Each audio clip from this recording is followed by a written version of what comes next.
Tip na výučbu s hmatovými obrázkami trocha inak. K určenému písmenu dieťa vyhľadá všetky obrázky, v ktorých sa dané písmeno nachádza. Napríklad k písmenu A. Pre dieťa poukladáme niekoľko hmatových obrázkov s ilustráciami.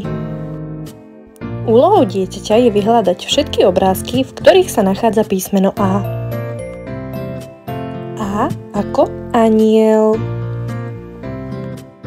Zároveň môže dieťa určiť, kde sa písmeno nachádza. Napríklad v slove aniel bol na prvom mieste.